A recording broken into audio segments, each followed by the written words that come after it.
The year was 1887, and the dust of a long, unforgiving summer had settled into the very bones of Amos Hale's farm.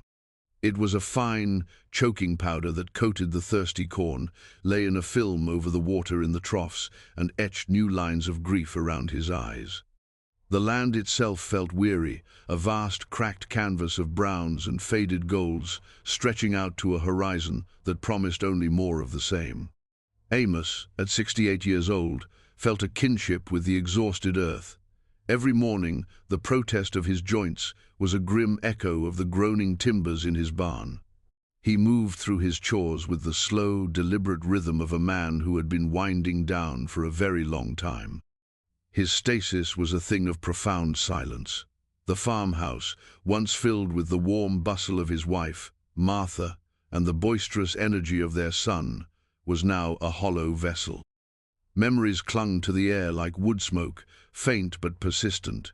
He still saw Martha by the stove, her hands dusted with flour, a gentle smile playing on her lips.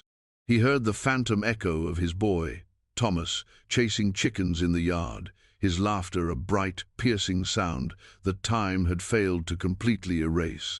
But they were ghosts, and Amos was their solitary keeper. Diphtheria had taken them both in the same cruel winter a decade past, and in their wake it had left a silence so complete that some days Amos thought he could hear his own heart breaking over and over again. His life had become a simple, brutal equation of survival. He rose with the sun, tended to his meager livestock, patched the endless decay of his property, and fell into his cold bed at dusk. He was a creature of habit, not because he found comfort in it, but because it was the only thing that stood between him and the suffocating weight of his loneliness. The nearby town of Redemption Creek offered no solace. It was a place of hard-faced men and women who measured a man's worth by the sweat on his brow and the straightness of his fences. They saw Amos as a relic, a stubborn old farmer clinging to a failing patch of dirt. They offered him pity, which felt more like judgment, and kept their distance. He was as isolated among them as he was in the middle of his own empty fields. The only living thing on the farm that seemed to possess any real fire was Behemoth, his bull. The animal was a cantankerous brute of muscle and ill temper, a remnant of a time when Amos had harbored ambitions of building a proper herd. Now, the bull was mostly a liability, his aggression a constant, simmering threat contained by aging fences that Amos could barely keep mended. The animal was a reflection of all the untamed, bitter things in the world, a force of nature that demanded respect and, more often than not, fear. It was on a blistering August afternoon that the world's silence was shattered. Amos was out by the south pasture, wrestling with a rotted fence post. His back ached with a familiar, deep-seated fire, and the sweat dripped from his brow, stinging his eyes. He was hammering a new rail into place when a flicker of movement at the edge of his property caught his eye. An old man, his back straight despite his years, was walking along the faint trace of a path that cut across the corner of Amos's land. He was Lakota, his long, grey braids bound with leather, his face a beautiful, intricate map of a long life lived under the sun and sky. Amos knew the path. It was an old one, used by the Lakota long before any survey lines had been drawn or deeds filed. Most folks in Redemption Creek would have run the man off, seeing his presence as a trespass. Amos, however, felt a strange lack of malice. He was just a man, walking. There was a quiet dignity in his stride that Amos, in his own shambling existence, could not help but respect. He watched for a moment, then turned back to his work, the rhythmic thud of his hammer, the only sound in the oppressive heat. Then another sound broke the stillness, a sharp crack, followed by a low, guttural roar. Amos's head snapped up. Behemoth. The bull had finally done it, splintering the very rail Amos had been about to replace.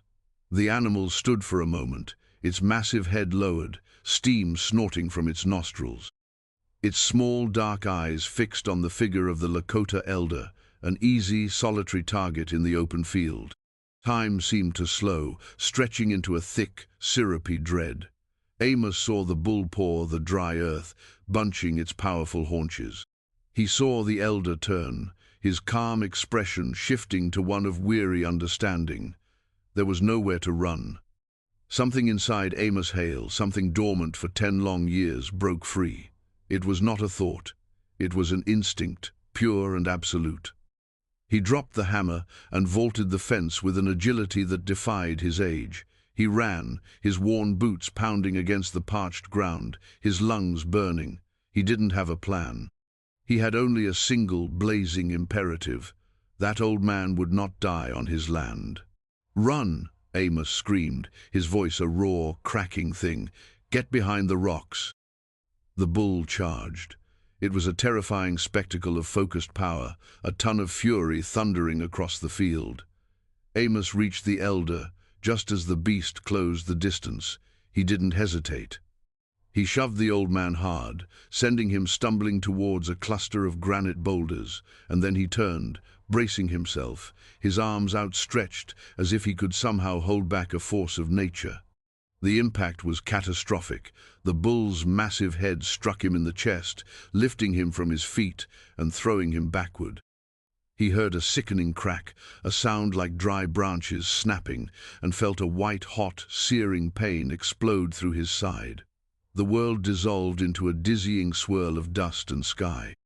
He landed hard, the air driven from his lungs in a ragged gasp. Through a haze of agony, he saw the bull skidding to a halt, turning to charge again. This was it, he thought, with a strange, detached clarity. This was the end of his long, quiet decline. But the second charge never came. The Lakota elder had not run. He had retrieved his walking stick and was now moving with a surprising swiftness, circling the infuriated animal. He made a low, whistling sound, a strange, bird-like call, and waved his stick, drawing the bull's attention away from the fallen farmer. The beast, confused by this new, defiant figure, bellowed and turned. Its focus shifted. The elder, with the grace of a dancer, led the animal on a wide, arcing path away from Amos, using his knowledge of the creature's own momentum against it, until it was far enough away to no longer be an immediate threat. Only then did the old man return. He knelt beside Amos, his dark, knowing eyes assessing the damage. Amos tried to speak, but the words caught in his throat, dissolving into a pained wheeze. Every breath was a fresh torment, a knife twisting in his side. The elder gently placed a hand on his shoulder, a silent gesture of reassurance. He spoke a few words in a language Amos didn't understand, his voice calm and melodic. Then he stood and disappeared into the tall grass near the creek bed. Amos lay there, drifting in and out of consciousness, the pain, a relentless tide. He felt a profound sense of failure. He hadn't even managed to die properly. He had only managed to get himself broken in front of a stranger. When the elder returned, his hands were full of leaves and roots. He crushed them between two stones, creating a damp, fragrant poultice that he carefully applied to Amos's chest. The cool paste offered a small, blessed relief from the burning agony. The elder looked at him again, then at the distant farmhouse, and seemed to make a decision. With another soft-spoken word, he turned and began walking, not toward the town but east, into the rolling hills from where he had come. Amos, alone again, closed his eyes and surrendered to the encroaching darkness. He awoke to the sound of hoofbeats, not the single plodding rhythm of a lone horse, but the powerful, synchronized drumming of many. He pried his eyes open, his vision blurry. 7 figures on horseback were silhouetted against the blood-red sunset. They were Lakota, their long hair flowing in the evening breeze, their faces stoic and unreadable. They dismounted in a fluid, unified motion, their presence an overwhelming force in the quiet landscape. For a terrifying moment, the ingrained prejudices of Redemption Creek surged within him. He was helpless, broken, and surrounded. Fear, cold and sharp, pierced through the fog of his pain. The men approached, their moccasins making no sound on the dry ground. The elder, Tashunka, was with them, pointing toward Amos. The man who appeared to be the eldest son, a tall, powerfully built man with eyes as dark and keen as a hawk's, knelt beside him. His movements were precise, economical. He and another man, his brother, slid their hands beneath Amos's back and legs. Their touch was surprisingly gentle, yet firm as iron. "We will take you to your house," the man said. His English was clear, accented but perfectly understandable. Amos tried to protest, to say he was fine, to tell them to leave him be, but the slightest movement sent a fresh wave of agony through him.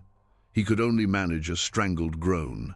They lifted him as if he weighed nothing, creating a makeshift stretcher with their own powerful arms, and carried him across the field. The world swayed sickeningly around him. He was aware of the other sons fanning out, one retrieving his hammer, another heading toward the broken fence, already beginning the work. As they carried him through the door of his own home and gently laid him on his bed, Amos Hale realized his quiet, solitary life was over. He just didn't know if he had been rescued or captured. The days that followed blurred into a strange, pain-filled dream. The 7 sons of Tashunka moved into his barn, their presence transforming the derelict space into a functioning camp. They did not ask for permission, they simply existed, a quiet, efficient force that had taken over the rhythm of the farm. The eldest son, Chaitan, became Amos's reluctant caretaker.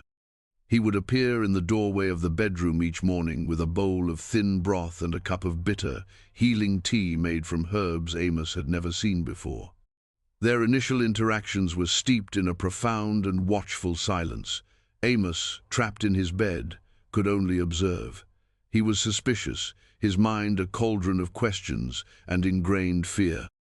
Why were they here? What did they want? Every kindness felt like a precursor to a debt he could not possibly pay. He watched Chaitan move through his house, noting the respectful way he avoided Martha's rocking chair, the careful manner in which he handled the worn tin plates. There was no menace in him, only a deep, abiding seriousness. "You must rest," Chaitan would say, his voice a low rumble. "The ribs are broken, 3 of them. My father says the healing will be slow." "Why are you here?" Amos finally managed to ask one afternoon, his voice a dry rasp. Chaitan paused in the act of changing the poultice on Amos's chest. He looked at the old farmer, his gaze direct and unflinching. "My father, Tashunka, was in danger. You placed yourself between him and the bull. You took the blow that was meant for him. This is a debt of life. It cannot be ignored." "It was nothing," Amos grumbled, trying to shift in the bed and regretting it instantly as fire shot through his side. "Just a stupid old man and a stupid bull. You can go. I'll be fine." "You will not be fine," Chaitan stated, not as a rebuke, but as a simple fact. "You cannot work. Your fields will die. Your animals will starve. We will not let the man who saved our father perish from his own good deed. We will work your land. We will stay." And stay they did. From his window, Amos had a clear view of the yard and the fields beyond, and he became a spectator to the resurrection of his own farm. The sons worked with a synergy that was both beautiful and heartbreaking to watch. It reminded him so acutely of the way he and Thomas used to work together, an unspoken understanding passing between them. He watched them repair the fence around the bull's pasture, not with a patch, but with new, solid posts and thick rails, their axes rising and falling in perfect unison. He saw 2 of them climb onto the roof of the barn, methodically replacing the rotted shingles that had been leaking for years. Another son, Kangi, who had a gentle way with animals, took over the care of his livestock. The milk cow, which had been growing thin, began to look healthier. The chickens were penned in a newly fortified coop, safe from coyotes. They moved with purpose, wasting no motion, speaking little, their actions a language far more powerful than words. Tashunka visited every day. The elder would sit in a simple straight-backed chair by Amos's bed. He did not speak English, and Amos did not speak Lakota, but they communicated nonetheless. Tashunka would examine Amos's ribs with practiced hands, his touch gentle. He would nod, a gesture of approval at the slow progress of healing, and then they would simply sit in a shared silence that was, surprisingly, not uncomfortable. It was a silence of mutual respect, of an understanding that transcended language. In those quiet moments, Amos began to feel the hard shell of his loneliness begin to crack. One evening, a faint, tinny melody drifted into the room. It was a tune he hadn't heard in a decade, a simple, sweet lullaby. Amos pushed himself up on his elbows, ignoring the sharp protest from his ribs. In the main room, one of the younger sons, a boy named Wapasha with clever hands, was sitting at the kitchen table.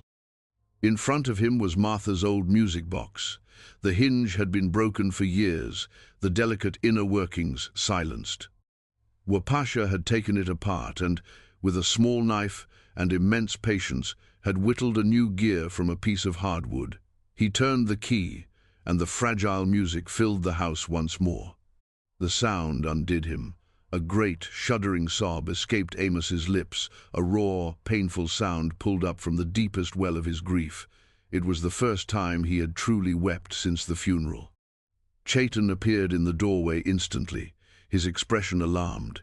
He saw Amos, shaking, tears streaming down his weathered cheeks, and his hard face softened with a flicker of understanding. He said something sharp in Lakota to his younger brother, who looked up, startled, his face falling as he realized the consequence of his actions. He quickly closed the music box, silencing the tune. "No," Amos choked out. "Let it play." Chaitan hesitated, then nodded to his brother. The music began again, a ghost of a melody in the dim light. Chaitan walked over to the bed and sat on the edge, a silent, solid presence. "It was my wife's," Amos said, his voice thick. "She loved that song. My boy, Thomas, he would fall asleep to it." He didn't know why he was telling him this. The words just came, spilling out like water from a breached dam. He spoke of Martha's kindness, of Thomas's bright spirit, of the crushing silence that had followed their passing. Chaitan listened without interruption. When Amos finally fell silent, his grief spent, Chaitan spoke, his voice low and steady. "We also know loss. The bluecoats took my grandfather. The spotted sickness took my sister. To live is to lose, but to live is also to remember. The song does not bring back the dead, it brings back the love they gave. That is a thing of strength." In that moment, something fundamental shifted between them. Amos no longer saw a captor or a stranger. He saw a man who understood the geography of sorrow. He saw a man who, despite his formidable appearance, possessed a core of profound wisdom and empathy. The fear that had lingered in the corners of his heart finally dissolved, replaced by a fragile, tentative shoot of trust.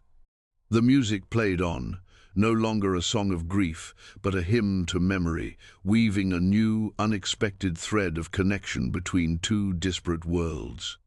It was only a matter of time before the world outside the farm took notice. News traveled slowly to a place like Redemption Creek, but it traveled surely, carried on the tongues of gossip and suspicion.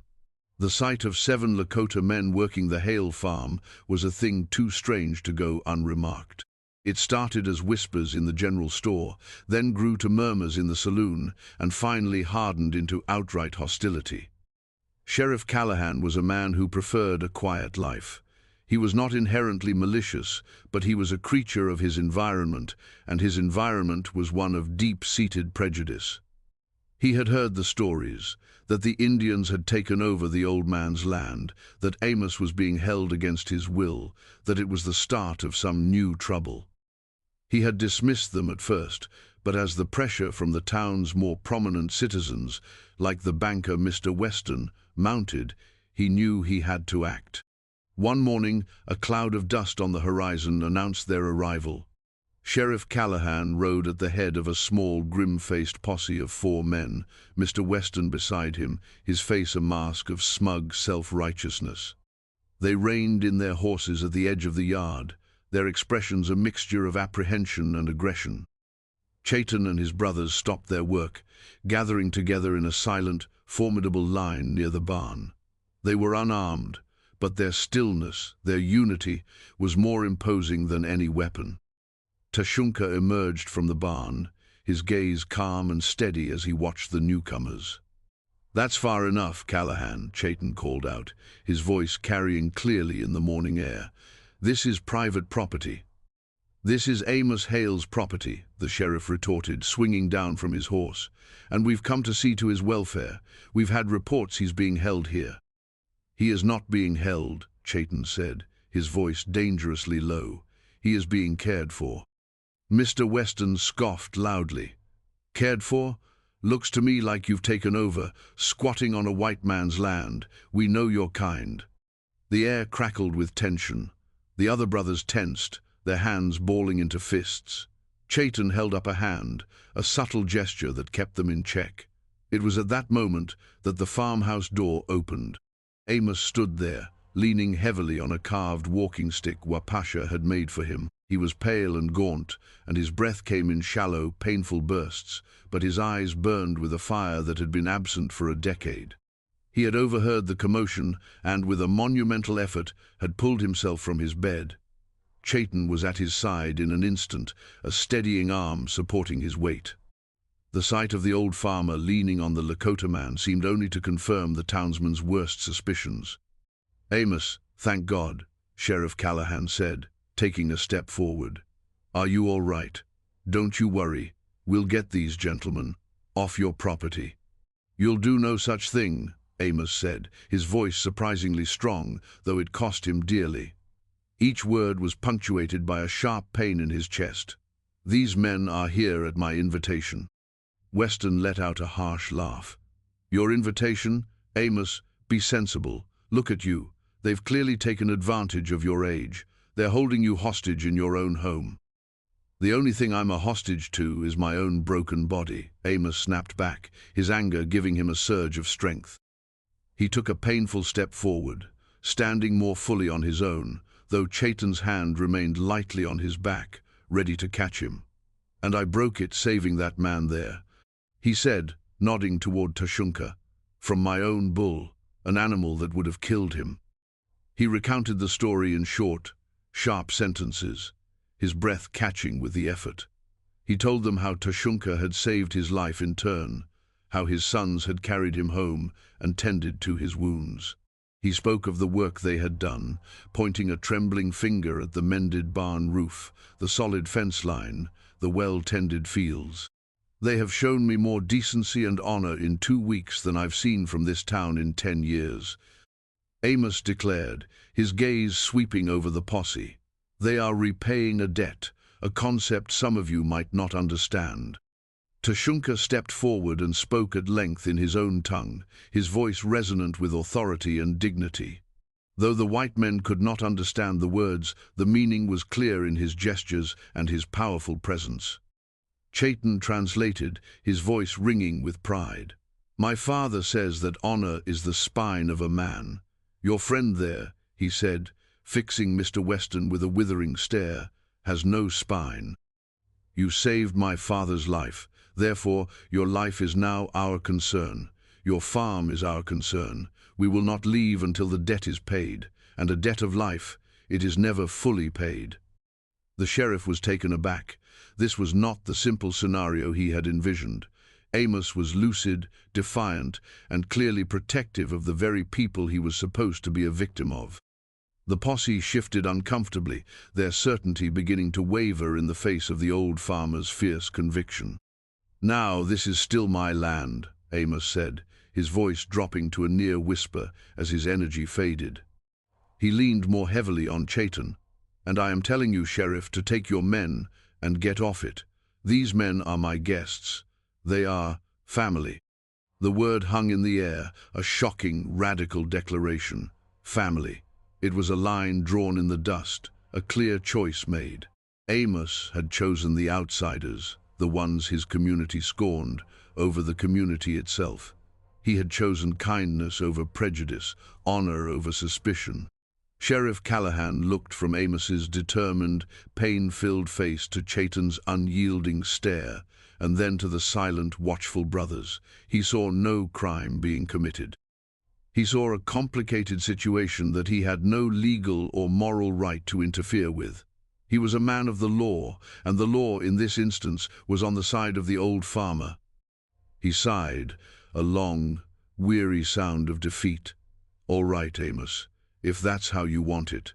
He turned to his men. "Mount up. There's nothing for us to do here." Mr. Weston sputtered in protest. "Sheriff, you can't be serious. You're just going to leave him with them." "He's a free man on his own property," Callahan said, his tone final. "He's made his choice. Let's go."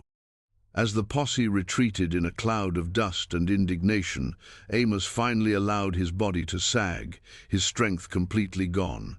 Chaitan and Kangi supported him, guiding him back into the house and to his bed. As he lay back, exhaustion washing over him, he felt a profound sense of peace. He had faced down his own community, his own past, and had spoken a truth that had been silent within him for too long. The confrontation was over, and in its wake, something new and solid had been forged. The temporary arrangement of debt and honor had been tempered into a bond, unbreakable and true. In the weeks and months that followed, the farm transformed. Under the tireless, skilled hands of Tashunka's sons, the land that had been slowly succumbing to decay began to breathe again. The corn grew tall and strong, the fields were cleared of stones, and the barn, once a collapsing skeleton, stood solid and proud against the skyline. The work was hard, but it was shared, and the burden, divided by 8 men, became light. Amos healed, slowly but steadily. The fire in his ribs subsided to a dull ache, a constant reminder of the day his life had irrevocably changed. As his strength returned, he joined the work, not with the frantic desperation of a man alone, but with the steady pace of one who is part of a whole. He taught the younger sons the nuances of crop rotation that his own father had taught him, the secrets of the soil he had cultivated for 50 years. In return, they taught him their own ways. Tashunka showed him how to read the clouds, how to predict the weather not with an almanac, but with the behavior of the birds and the insects. Chaitan taught him which wild plants were medicine and which were food, knowledge passed down through countless generations.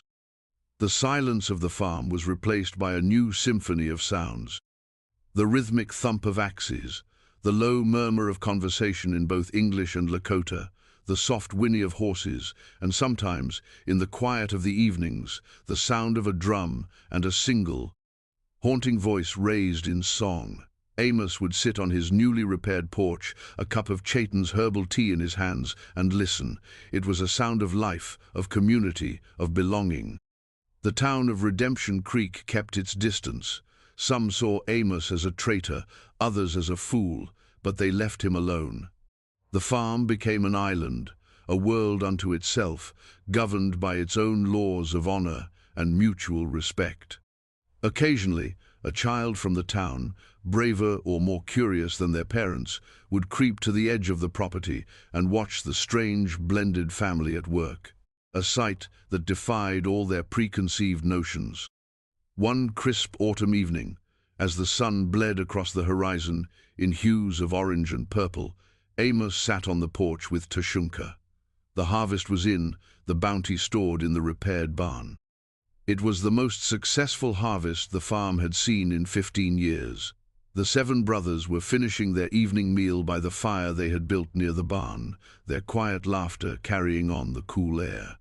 Amos looked at the old Lakota man beside him. "Tashunka," he said, the name feeling comfortable on his tongue.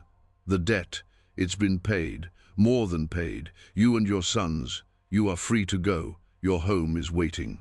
Tashunka was silent for a long moment, watching his sons. He then turned his gaze to Amos, a gentle, knowing smile touching his lips. He spoke in his language, his voice soft but firm. As if on cue, Chaitan approached, having overheard the exchange. "My father says a man's home is not the soil he was born on, but the place where his spirit can rest," Chaitan translated, his eyes meeting Amos's. "He says this farm was dying because it had a body but no spirit. Our family had a spirit, but no body, no land to call our own since the treaty lines were redrawn. Here, the two have come together.